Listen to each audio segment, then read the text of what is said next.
Well, welcome back to Freelance Medical Writing and Editing. I am your host, Phil Lindeman. This is, I believe, the fourth episode, and today I am going to talk to you about, first, an update on how our new website is coming, which I'm very excited about, and I think you all are going to want to hear about this. I have a great article to tell you about, which is a hands-down lock on the award for the worst paper of 2020. And you are going to want to hear about this. But first, I have to tell you this. It's about Mr. Smith. Mr. Smith is coming to the end of a long and wonderful life. Mr. Smith is in his late 80s. His entire life, he has never done anything for himself. Never done anything for himself. Always for others. For his family, when he was a young man. For his friends. And finally, when he had a family of his own, for his wife, for his children, for his grandchildren, for his great-grandchildren. Mr. Smith was the kind of guy who gave presents to other people on his own birthday. When he would go over to someone's house, he would ask if there was anything in the house that he could fix, right? So much so that Mr. Smith's friends made sure that there was something that was just a little bit broken in their house to give Mr. Smith something to fix when he came over, because he derived such pleasure from helping others, right? His whole life, just wanting to help others, never did anything for himself. So finally, gets to Mr. Smith's 88th birthday. He's going to turn 88. And he decides, okay, this year I'm going to do a little something for myself. I'm going to give myself a present. So what does Smith do? Smith goes to the haberdashery. That's a men's clothing store for all of you people who don't speak ancient English. Buys himself a beautiful suit. Buys himself a new pair of clothes. A new pair of shoes. Buys himself a tie to match the suit. He goes to a fancy barber shop. And for the first time in his life, he has his hair done, is his mustache and his beard trimmed, his facial skin is glowing, every hair is perfect. He puts on this suit, and he goes out for a walk. I mean, Mr. Smith looks good. And I don't mean good for an 88-year-old man. I mean, this man looks good. And he's strolling down the street. You know, people are noticing. This is a fine-looking 88-year-old man. Steps into the street and wham! Is hit by a bus. And he's lying on his back, and he's looking up into the heavens, and he has a conversation with God. And he says, Lord, I've been a good man my whole life, I think. I've always given to others, never anything for myself. Why, Lord? Why today, on my 88th birthday, is this happening to me? And the Lord responds. He looks down and he says, Oh, Smith? I'm sorry. To tell you the truth, I didn't recognize you. Okay, so this is the part of the show which I should subtitle, No Joke is Made Funnier by Having to Explain It. What this joke plays with is a point that I wanted to touch on briefly at the beginning of the podcast, and that is the difference between one's essence, what we would like to refer to as our true selves, and the selves that we show to the world. And the sort of the joke is like, why would an omniscient being like God not recognize, not know your inner self, and all you got to do is put on a new suit and get your beard and mustache and haircut, and now you don't look like yourself anymore. I mean that's which is obviously absurd, but it speaks to one of the reasons why I think the joke is funny is that it speaks to a confusion that I think that all of us have, which is we sort of fail to appreciate, to an appropriate degree, in my own opinion, the distinction between one's true self and the self that the world sees. The world does not and never will see your true self. That's you. It's your private self. It's what's between you and your maker, if you choose to accept that narrative. But the world, the face that you show to the world is the one that in some sense matters with respect to your success in your relationships, and certainly to your success in your career, whatever that might be, and your success as a freelance medical writer and editor. It's the face that you put forward. It's your profile, if you were. Aha! Look how I'm dovetailing right into my new website. The website is in the process of going up. I'm not going to give you the URL today because it's actually up, but it's not populated with anything. And what you're going to find there is a place where you can really showcase yourself, where, regardless of whatever your true self, your inner self that an omniscient being sees or should be able to see, whether or not you get a makeover, you present to the world. And it is your best chance to literally show your face and to figuratively show your face by presenting what your skills, experience, and knowledge is in the field of medical writing and editing. And if it is not what you think it should be, right? If what you show to the world is not what you think matches your inner essence, don't worry about it. I'm also going to help you to prepare these profiles in such a way that you put your best face forward, and you're going to be an attractive candidate for clients and recruiters to come and find you. And that's really the point of what we're going to be doing here.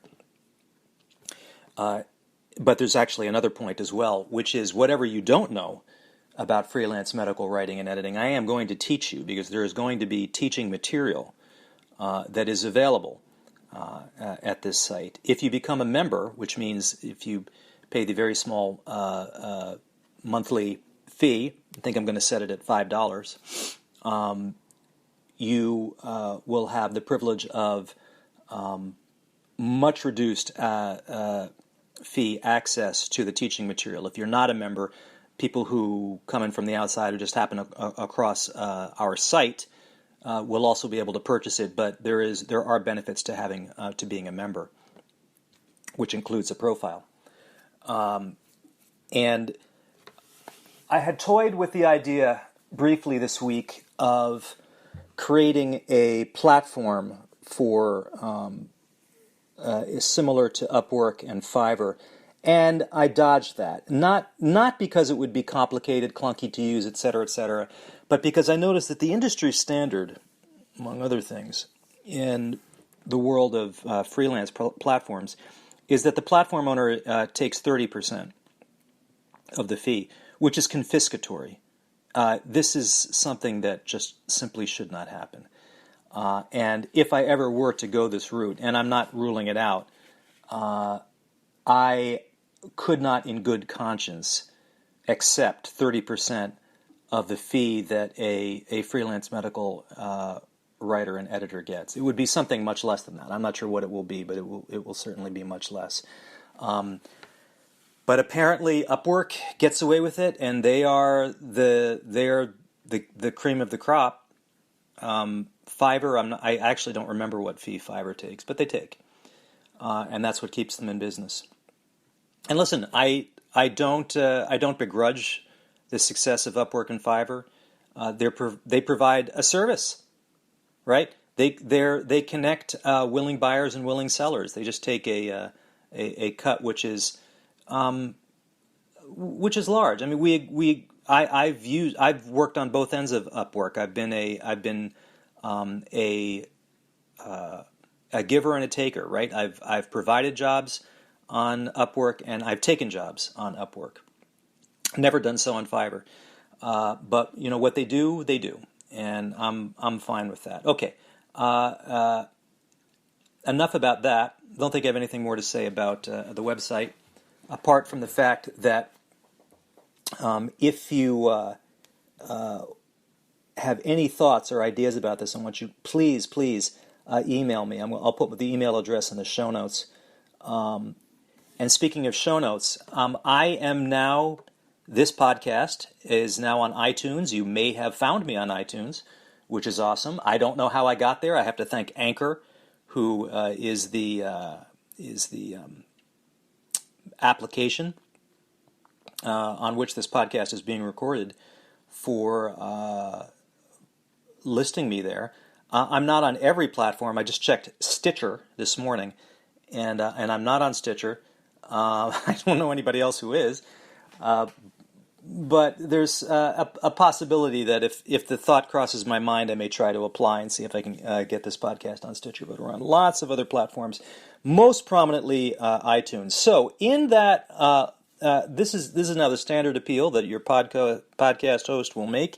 If you enjoy this content, if you derive value from it, I hope that you will that you'll give us a 5-star review, and that you will share this show with your colleagues or your friends or your family, or if you just like the jokes, which I'm already getting some feedback from. I have to tell you, folks, the pool of clean material is smaller than the set of jokes, period. And you'll notice I don't say any swear words. I don't drop any F-bombs. This is a clean family show, and I'm going to try to keep the jokes that way as well. And we'll see how long I can keep it going. So now, as promised, and getting really deep into the weeds, into a serious topic now, I want to tell you about a paper that was accepted for publication on the 9th of June, 2020, and it is published in the Journal of Biological Regulators and Homeostatic Agents, which you can find on PubMed. And I will tell you that to be indexed in the National Library of Medicine, you need to be a peer-reviewed journal. You need to demonstrate that your articles are peer-reviewed. And this lends a coat of legitimacy. Not to say that that there aren't some journals that sneak in, and I suspect that the JBRHA may be one of those journals, but they have published a real beauty by Fiornelli, Seperi, Rocia, Jaraneri, U, Olisova, Lomonosov, and Lotti, and it is called 5G Technology and Induction of Coronavirus in Skin Cells. I'll read that title again. 5G Technology and Induction of Coronavirus in Skin Cells. All right, this is two hot buttons in one title, right?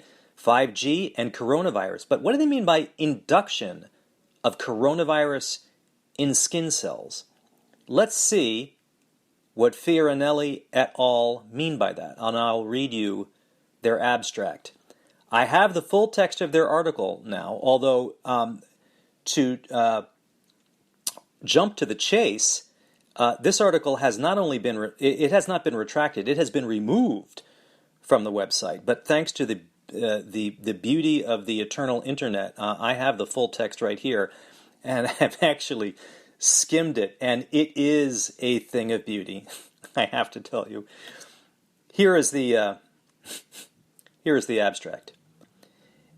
In this research, we show that 5G millimeter waves could be absorbed by dermatologic cells acting like antennas, transferred to other cells, and play the main role in producing coronaviruses in biological cells.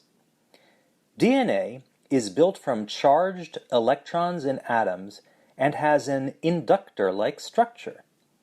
This structure could be divided into linear, toroid, and round inductors. Inductors interact with external electromagnetic waves, move and produce some extra waves within cells. The shapes of these waves are similar to shapes of hexagonal and pentagonal bases of their DNA source. These waves produce some holes in liquids within the nucleus. To fill these holes, some extra hexagonal and pentagonal bases are produced. These bases could join to each other and form virus-like structures, such as coronavirus. To produce these viruses within a cell, it is necessary that the wavelength of external waves be shorter than the size of the cell.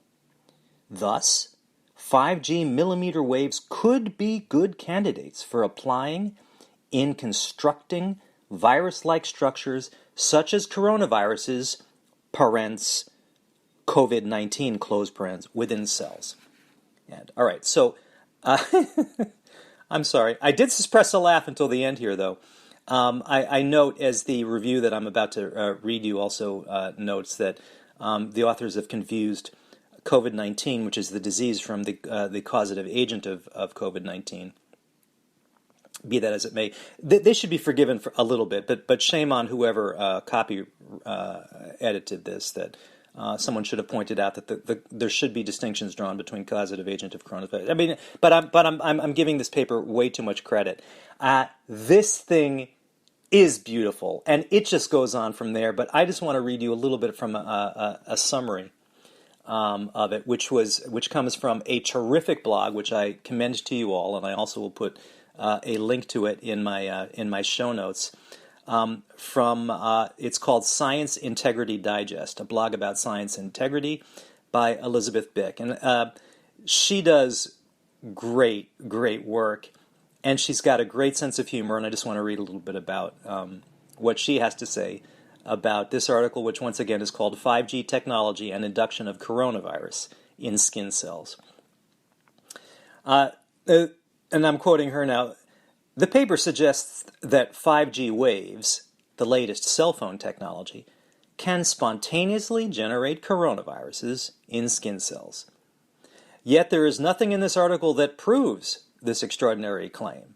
It's absolute nonsense. Now, forgive me for just digressing. Shame on Elizabeth for using the P word, prove, here. This is biology here, and the hairs on the back of my neck stand up whenever I see a form of the verb to prove, in the sense of demonstrate, suggest, or show in a scientific article that is not mathematical. Right? These are not proofs. In any case, there isn't anything to suggest, show, or demonstrate this claim, and of course it's absolute nonsense. But wait, here we go. In the paper, the authors claim that electromagnetic waves emitted by 5G technology can be absorbed by skin cells, promote the cell to make new nucleotides, and thus produce coronaviruses, which is essentially what the article, in fact, is claiming. And then she goes on and she asks, why cells would produce coronaviruses and not other viruses, roses, cats, or dollar bills remains a mystery. How did the authors prove this extraordinary claim? Well, they don't. The paper does not include any experiments. It is listed as an editorial, and it includes a lot of clunky cartoons and impressive formulas, but there is no proof. It's just a wacky hypothesis, and indeed, there are some what appear to be hand-drawn, not terribly sophisticated illustrations. By the way, medical illustrators out there, I want your attention as well, because the website that I'm preparing is for you as well. I know it's not easy for you all to find work, but I want to provide at least another avenue for medical illustrators, and it makes a difference. The graphical representation of data is where it's at, man, and it can be done well, and it should be done well. Okay, Elizabeth goes on. And there are a bunch of formulas. They are so impressive that the authors might have hoped the reviewers would be afraid to ask any questions. And there are a lot of equations in there, and most of it looks like algebra. I mean, there's no matrix, there's no matrices, there's no linear algebra, there's no calculus. But the equations are complicated. And I confess that I don't know enough math to look at it and say that this is sheer nonsense, but I got a strong suspicion in that regard. And then, of course, there is the final figure. It does not prove anything. There is no measured data. She meant there are no measured data. Sorry, the editor and me. But look, the probability axis goes up to 120%. Like the up to 11 amplifier from the movie This Is Spinal Tap. Now, folks, if you're not old enough to remember This Is Spinal Tap, it is a classic. I saw it for the first time in a theater in Cambridge the year it came out, which I believe was 1984. And it also is a spoof, as I believe this paper is, and I'm gonna talk a little bit about that in a second. But I didn't realize until maybe halfway into the film that I was being pawned. I don't know how to even pronounce that. I was being taken. Comic genius, this film, and it could be the case that these guys are fooling us. Now, there is some evidence to suggest that these guys are being quite serious, but I think that there is also a chance that they're playing with us. Right? Now, there is historical precedent in the literature of authors purposefully writing garbage just to see if they can get it published. There was one paper which was published in one of these, how shall I put it politely? It was a progressive social science journal, which is fond of publishing papers that are full of jargon. In other words, papers full of elaborate sentences and more elaborate paragraphs and more elaborate papers that use a lot of words to say essentially either nothing or something very simple. And some guy wrote such a paper, filled it with as much jargon as he could, and tried to make it sound authentic, and it was accepted. So it could be that these folks are just playing with us. My point is that it doesn't matter. Right? What I hope for is that we all develop an eye towards critical examination of anything that crosses our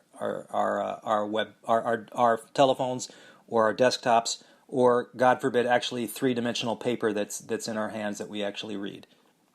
Right? Is to have skepticism and not to accept at face value anything that you see. What did I say in the last episode? Believe half of what you hear. Sorry. Believe none of what you hear and only half of what you see.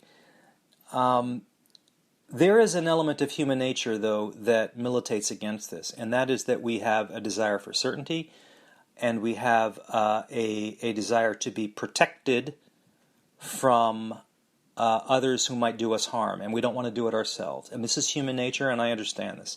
By the way, this is one of my arguments why, although I am an avowed libertarian and I believe implicitly in the superiority of liberty over any other political value, human nature is such that we don't long for liberty, we long for security. And we want the security of knowing that the stuff that we read in our journals has been sanitized for us, is secure, we can believe it. and this is, I think, one of the claims that underlies peer review. It's a false claim, but I think that that's the claim that we hang on to. We want to know that we can trust what we're reading. Well, trust but verify. And forgive me for bringing in President Reagan. I'm not carrying water for the guy, but this was I'm referring to a jargon from the arms race days, in our during the Cold War with the former Soviet Union, right? Trust them but verify. So yeah, you can trust what you read but verify. This has, there's been a lot of criticism that's been levied against Wikipedia because anything can be thrown in there. I say great. Verify everything. Wikipedia and journals like, what's the name of this journal again? The Journal of Biological Regulation and Homeostatic Agents, or some such thing. We owe them a debt of gratitude to keeping us sharp, right?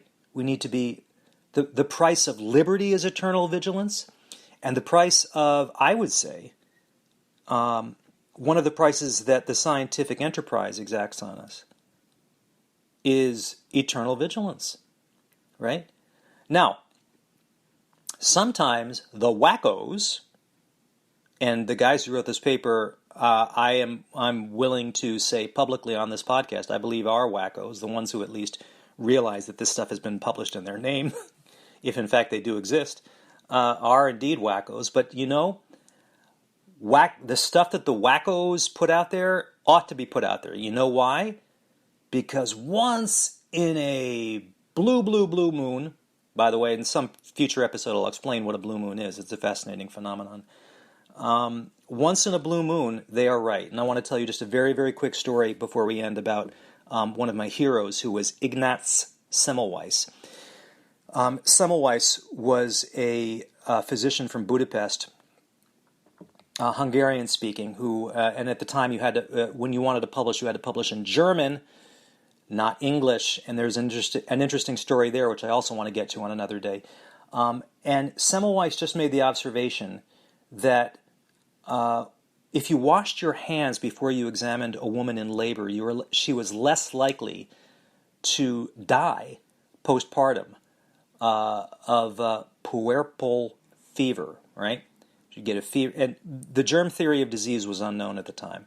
It was just an observation. So Semmelweis began to insist that physicians wash their hands, and became such a jerk about this. And he really was. I mean, he went kind of mad, and he published this, and he was so berated by his colleagues that it drove him crazy. He literally went crazy. He was committed to a mental institution, and on the day of his admission was beaten so badly by the quote-unquote guards that he developed, and this is one of the terrible ironies of Semmelweis's life, he developed sepsis that he died of a couple days later. And today, of course, Semmelweis is one of our heroes, and there is a statue to him in Budapest because he realized before the discovery, or before the advent, I should say, of the germ theory of disease, that hand washing saved lives. Similarly, here we are, fast forward however many years, it's 2020, and hand washing has made a comeback. Or at least I hope it has. I've seen a lot of people wearing masks. I don't see a whole lot of hand washing, be that as it may. Hand washing saves lives, and we can thank a wacko named Ignaz Semmelweis from Budapest for this insight. So he published this article, he got lambasted, but the article is still up there. The error that I think that the journal that I told this 5G story about made was actually with not retracting, not withdrawing, but actually taking the paper down. And that was a boo-boo. I think leave these papers up for the world to see. This is the internet age, and they can be criticized in real time. More than that, you can actually put up your data. and in fact you should. I think this is the wave of the future, and this is something that I'm going to be advocating for more in the future, is the internet allows you not just to present papers, but your data, all of them, right, in notebook form, and allow the world to see it. Why not? It's possible, and we've got nothing to hide. You shouldn't have anything to hide in any case. So we're about at the end of time here. I've also made a decision that I'm not going to add music to this episode. It's probably too distracting. If you're like me and you need to focus on voices and music distracts you, I want you to be able to focus on my words. So we're going to do without that. So I'm going to leave it there. I hope that everybody has a productive week. And if you want to get more productive, I'm going to encourage you to sign up at this website that I am creating, and hopefully either by the end of this week or the next week, it should be up there. And until then, be good to yourself and others, and I will see you next time. Well, hello everybody again. Welcome back to episode 5 of Freelance Medical Writing and Editing. I am your host, Phil Lindeman. Today, I want to talk about gratitude, an important concept not just for your business and for your personal relationships, but for your life. I want to talk about begging and why you should not do it. I don't want to bury the lead. I want to talk about the biggest bit that I want to tell you about today, which is the official launch of the new website, libertyfreelance.com, and I'm going to put the URL in the show notes. And I want to talk a little bit more about the knowledge business, and we have our weekly bit from Retraction Watch, which I think is interesting, and I want to tell you about all of that stuff. But first, I have to tell you a story. It's a story about Mrs. Smith and her grandson. Now, it's August. It's extremely hot outside. Really, the only place where you can get any relief is from the beach. And where there's a breeze, where there's water, and even if you're a 3-year-old child like Mrs. Smith's grandson, you can enjoy the water. You don't need to know how to swim. You go down to the edge with your grandma.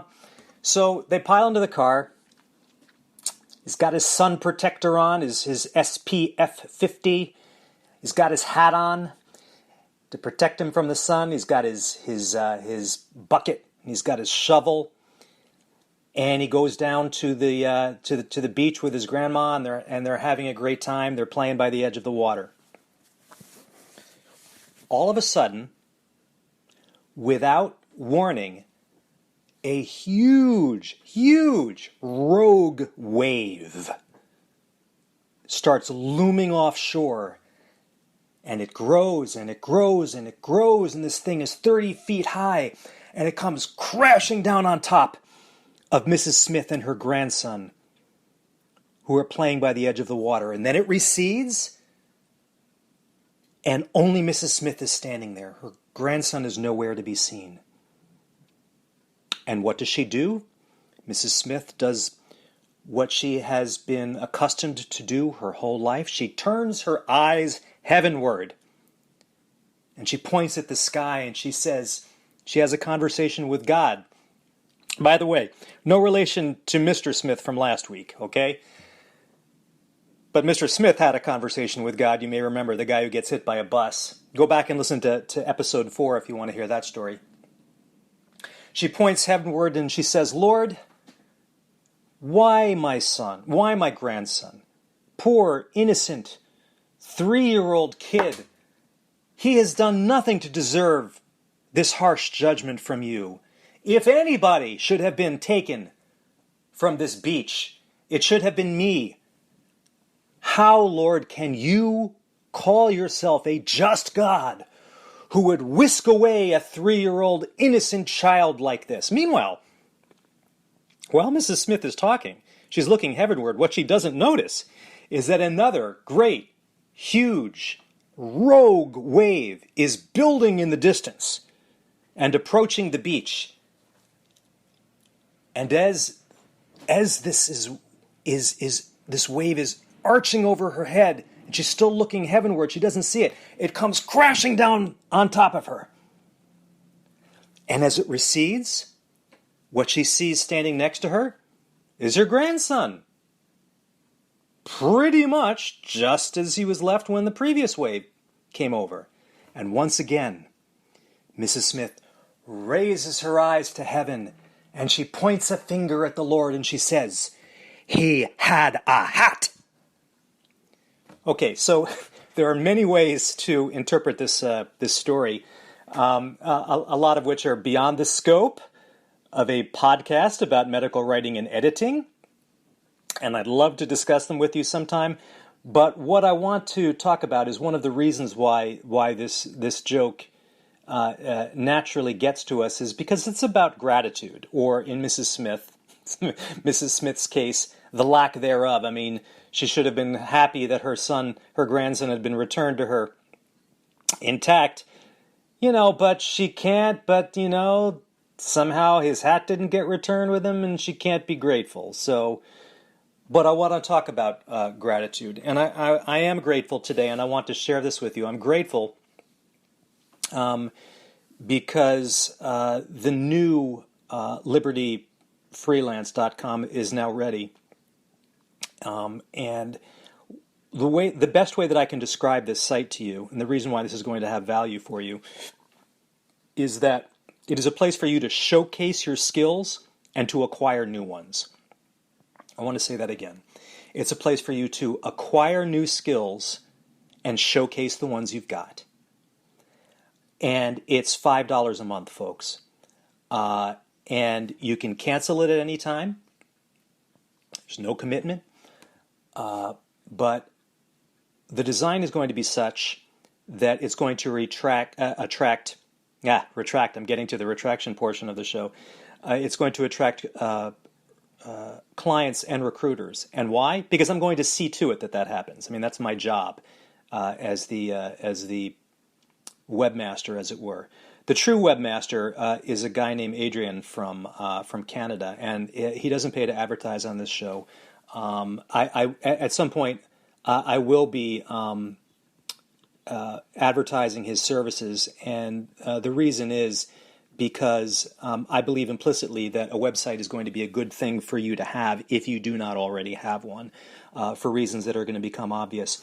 But I'm full of gratitude, not least to be alive and working in the time when I'm working right now. And I know that in the midst of the COVID outbreak, this is going to sound nonsensical and perhaps even delusional on my point. But folks, if you are a freelancer, or if you are considering becoming a freelancer, this is the time to do it. The wave of the future is freelance work. I got an email. I'm not going to use any names, and I don't mean that any of these emails that I get as criticisms about people. I got an email from a colleague asking for advice, and this person said that they were looking for full-time. They weren't looking for freelance. Now, those of you who are full-time freelancers, as I am, will understand the misunderstanding that people have about the nature of freelance work. Freelance, there is no distinction, or should be no distinction, between the concept of freelance work and full-time work. I work full-time as a freelancer. I have a medical communications company that essentially is a conduit for the production of freelance work. And this is a company in the sense that, people worry about getting benefits. The company pays benefits. Now, when you're starting out, you may not be able to generate enough income to buy your health insurance. This is a subject for another podcast, and we will talk about this at length.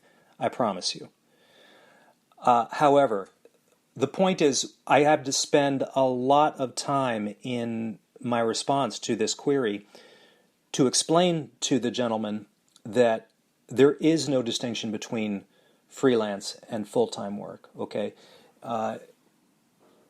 but really, the internet and the fact that it's so easy to get into this business, the barriers are so low into entry. Really, the only thing that you need is some skill and experience. And if you haven't got that skill and experience, Liberty Freelance will help you get it easily in the comfort of your own home. And this is unprecedented in history, and it's only going to get easier. And I have no reason to believe at this point that the trend is going to move in the opposite direction. I mean, we're not going to move to a time when really you need to get a full-time job from someone who's going to pay you benefits, and you're going to be a sort of a captive expert, whether you be a bench scientist or a medical writer or an editor, captive to one employer. No, you are the employer. You will be the employer, and people will buy your services. And it's really sort of a reversion to old-fashioned barter system. You have something that somebody else wants, and you are willing to exchange something that is less valuable to you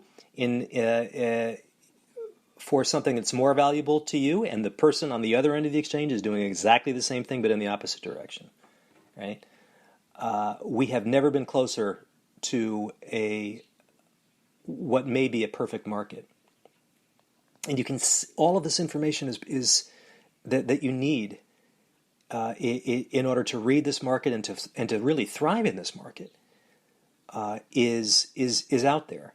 All you need to do, well, it's not that this is going to be easy. It requires a substantial amount of hard work, but I'm going to teach you how to do it if you keep listening.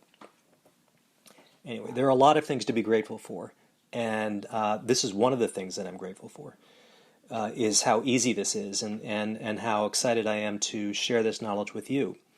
So, libertyfreelance.com, it's up there. Information will be in the show notes. Now, there's I also said that I was going to talk about begging. I got another inquiry, and again, I'm not picking on this person. It's an important lesson, and I want to make sure that you all hear this from somebody who wanted to collaborate with me. And this person said that they were. I don't want to mischaracterize what they said. I'll paraphrase.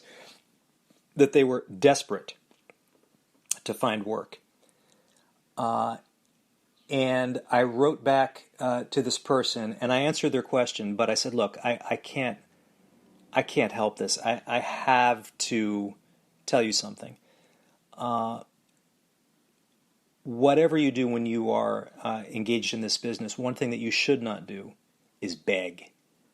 Never let anybody know that you're desperate. I'll give you an example. I should have started out by telling this story. When I was in medical school, I was in a cover band, and I was one of the front people. I sang and played harmonica.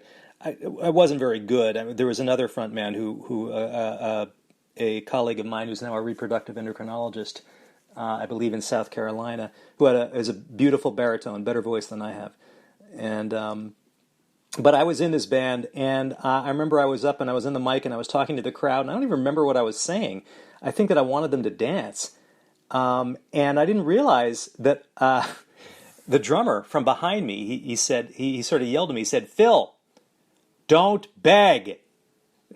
Never beg." Apparently, I was so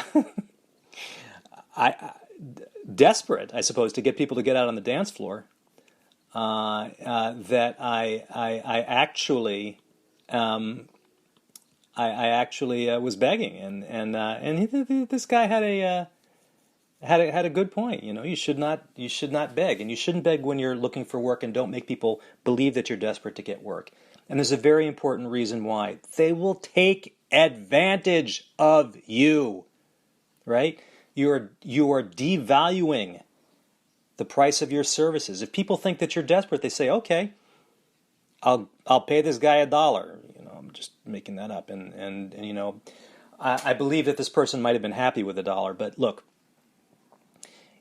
even if you haven't got the skills that command the top dollar, don't let on. Don't tell people that. Worst thing that you can do. Don't beg. Never beg. Put yourself out there with the confidence that you have the chops to deliver. And if you don't, fake it till you make it. Right? There's a lot of crap out there that's being sold by very confident people. And we'll talk about how you develop what we call social proof. The power of the testimonial. It cannot be undervalued. But until you have these things, I should tell you that the alternative is not begging. All right, I don't want to beat that one to death. Those of you who have been listening to me for a while may know that one of the things that I advocate for is this business of self-publishing. It's a little bit off topic from medical writing and editing, but the longer that you're in this business, I think the longer that I've gotten, the more well-developed is my sense of the ridiculous about the fact that there is such a thing as a publishing industry. I mean, I just got finished talking about how easy it was to be a freelance vendor of your knowledge and services in the internet age, and yet the same thing really goes for the dissemination of scientific and medical knowledge. It is trivially easy. There used to have to be a gatekeeper. You used to need to be a member of a medical or a scientific society, and you needed to be admitted to it, and you needed to stand up before it and give a paper. And then there was the publishing industry, and you needed to. There was a barrier that you needed to get over in order to get your stuff into print. And I won't even get into and I mean print literally. I won't even get into to peer review. That's a topic for several other podcasts. It's abundantly clear to me today that the medical and scientific publishing industry is a dinosaur, and it does not need to be there for so many reasons. And I think that I may have alluded to this last week, and if I didn't, I'm going to repeat it, that the COVID-19 pandemic has given us a gift in the form of the bump in prominence. I won't say the rise to prominence, but the bump in prominence of the concept of the preprint server, which is essentially a place where a paper can be posted without having to be first peer-reviewed and without having to pay in some cases thousands of dollars to get your stuff published. And some things are quoted. There's been a huge spike in citations of material that has been published only on preprint servers. Now, after a vetting process that sometimes occurs in the context of these preprint servers, articles are then submitted to journals, and they get, quote unquote, published in the legitimate press. My argument has been, and I will continue to make it for a while until someone proves me wrong, and I hope somebody will, and I mean that, is that self-publishing is the wave of the future. Cut out all of these middlemen. And cutting out all these middlemen will have another beneficial effect, which I'd like to share with you now. And this insight comes from a favorite website of mine, and I tend to touch on it on a weekly basis on this podcast, and that is Retraction Watch. Retraction Watch has been around now for 10 years, and they have gained some insight from taking a long, hard, cold-eyed look at the medical publishing industry and all its faults through the lens of retractions. And there is one item, recently they published sort of their 10 lessons that they've learned from 10 years of producing this blog. And I want to read to you number 9, because to me it's the most compelling. The number 9 lesson that the authors of Retraction Watch have learned is the following. Lawyers play a big role in many aspects of the process, i.e. they're talking about the retraction process, both seen and unseen. They go on. Retractions in science might seem to be the province solely of, well, scientists and perhaps publishers. But that's not the case. Many times, lawyers get involved in the process. Sometimes at the behest of an aggrieved author fighting the action, and sometimes to defend a journal against a potential suit. Okay, I need to describe what these two things they're talking about. There was an author at it doesn't matter what university, but he had published in Diabetes, which is the journal of the American Diabetes Association, and he had been accused of fraud, and what he did was he sued the journal. Now the journal has deep pockets, and that's how he could sue them. I'm getting a little bit ahead of myself, but if you are by your lonesome, particularly if you have a limited liability company, or if you have liability insurance, in any case, you don't have very deep pockets, and it's not worth any lawyer's time to come after you. All right, but I'm getting a little bit ahead of myself. Journals themselves get sued, and if there is fraud involved and aggrieved lawyers and aggrieved funding agencies, et cetera, there's potentially a lot of money to be made by a lawyer. Okay, I'm going to go on and continue reading. As Nature complained in 2014, talking about the journal Nature, the threat of legal actions stemming from retractions has led to delays in the process and increased costs, quote, because those under investigation increasingly turn to lawyers to defend themselves and their reputations, and their employers and journals are more frequently having to respond accordingly, close quote. You see what's going on here? I mean, as long as people are suing other people, there's business for lawyers. All right, and I'll just read the last couple sentences of this piece, and I promise I'm not going to beat it to death. Meanwhile, some lawyers have found a comfortable niche in the area of scientific misconduct. This is true. One, John Thomas, great name, in 2019 won the largest whistleblower suit in academia with a $112.5 million judgment against Duke University. With such a payout, we're pretty sure we haven't seen the last of such cases. Well, as long as the system remains as it is, folks, we're going to continue to see such cases. The practice of law is expensive. Litigation is expensive. No lawyer. Listen, I'm not a lawyer, but I'm the son of a lawyer. May he rest in peace.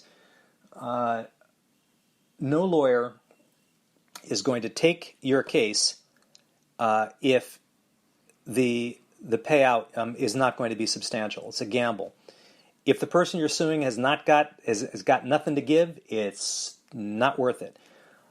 I'm telling you that the financial incentive is taken out of all of this when the process of producing science, and particularly publishing science, is democratized and atomized and whittled away at, such that these layers of money that lawyers can take advantage of have been peeled away. Right? Now, item number 9 here is going to continue to be a thing as long as there still is a publishing industry.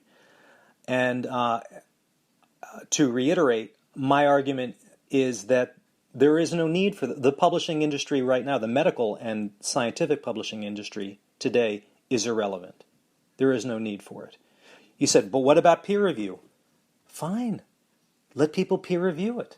I may have talked about, of course I'm going to blank on on the name of the publishing house now, but there is well, there's a concept certainly that I can tell you about because I know the name of this, which is post-publication peer review, PPPR.